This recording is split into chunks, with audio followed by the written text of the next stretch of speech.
My grandfather loved teaching. This is after a life of diplomacy and a life of leaving his home country. He loved America. He loved everything about fighting for freedom and democracy. And my mother shared this with me. He was often said to say, "There's no better honor than to teach in a country that is free and to teach students that are focused on democracy." I'm Katie Albright. I am the granddaughter of Josef Korbel. My family emigrated from the Czech Republic. It was Czechoslovakia at the time during the war. My mother is Madeleine Albright. She was the first female Secretary of State to the United States, and her father was Josef Korbel. He was a diplomat in World War II, and he was working for the Czech government. Through a Rockefeller grant, my grandfather was able to find a job in Denver, working at Denver University as a professor of international relations. I remember very, very well coming to visit my grandparents every summer when I was little. I see my grandfather on the walls and in the eyes of the students. And so when I think about how important it is to be a trustee, it is the fact that I can live out these true values of my grandfather and see it every day in the practice of Korbel. I was very young when I went to DU. I started college at 16. Maybe it's one of the explanations for why I wandered the wilderness looking for a major once I decided not to be a music major. But one of the things that I loved about DU was that it was already in the 70s a place where you had a lot of international students. And so a lot of my colleagues were from other countries, and it was exciting to have a chance to see their worlds through their eyes. I also, when I came back to the Graduate School of International Studies, we got to step up a bit that engagement with international students. And I'll tell one story about that tells a little bit about the reach of GSIS.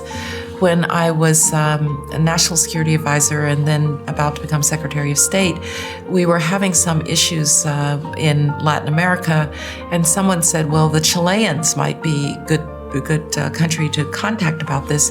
And I remembered that the foreign minister was a man named Heraldo Munoz, who had been my classmate at the Graduate School of International Studies at Denver. So sometimes those connections matter a great deal in very important ways later on. I'm Heraldo Munoz. I got a PhD from the Korbel School, or GSIS at that time. My first PhD advisor was Joe Korbel, with whom I developed a good relationship, even though we did not agree often on politics, because he came from communist repression and I came from fascist repression. Korbel has become a leading school for international studies in the US, and I would say worldwide as well. I'm Jack Donnelly. I teach here in the Korbel School. I came here in 1992.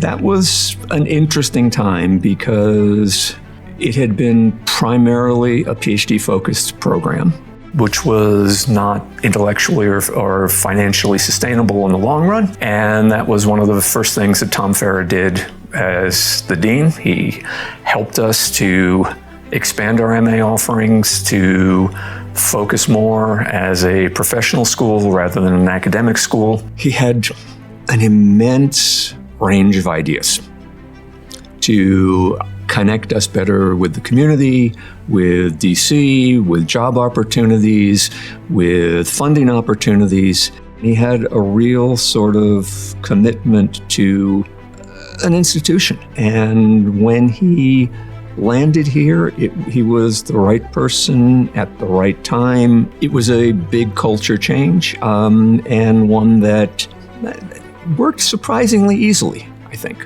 My name is Rachel Epstein, and I'm professor of international relations here. I started here in 2002.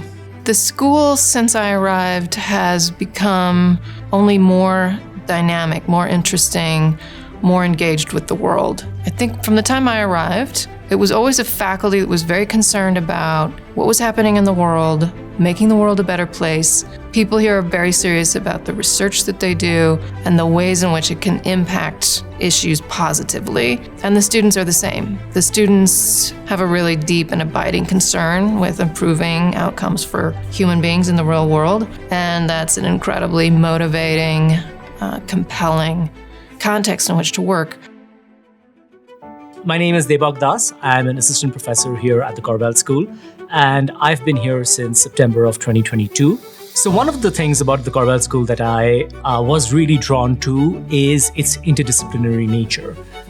The idea that you have political scientists and sociologists and historians and economists, anthropologists, all together studying international studies from different vantage points just makes for an environment which is extremely collaborative. My name is Caitlin Sims. I'm an assistant professor of public policy in the Scrivener Institute here at Korbel. One of the things I was really grateful for was getting hired at the same time as a bunch of other really cool junior faculty who come from different disciplinary backgrounds and study different things. Someone I was hired with who studies democracy, which is a little important right now. And so being able to be in a cohort of folks who are all interested in asking really important, really life-changing questions, and big questions and hard questions, and all kind of being able to do this together as junior faculty has been really exciting. I think building a pipeline of students who can really make change that is local and specific and meets the needs of our community is somewhere I'd really like to see us go. I'm Fritz Mayer, Dean of the Josef Korbel School of International Studies at the University of Denver. Well, it's been quite a run, 60 years. 60 years ago, Josef Korbel and his colleagues created this school, then the Graduate School of International Studies, and they did so at a time of great importance, the height of the Cold War. And it was a place that was really focusing on the great issues of that moment. Remarkably, they created this world-class School of International Affairs here in Denver. And 60 years on, we find ourselves at another momentous point in history, I think. It is remarkably challenging times. There's probably been no other moment, certainly in my lifetime, where so much was changing. And I think the Korbel School is remarkably well positioned for this moment. It's a place where people, maybe because we're a bit out of the fray, we're in Denver, we're able to, as we say, you can see far from here. That we're able to step back and sort of see the big picture, and to be a place that's really thinking about all the changes that are happening in the world and how do we meet this moment? How do we prepare our students for the challenges of today and the challenges they're likely to face in their career? And if I had an ambition, it would be that 60 years from now, at our 120th anniversary, whoever my successor is, we'll say 60 years ago, the Korbel School met the moment.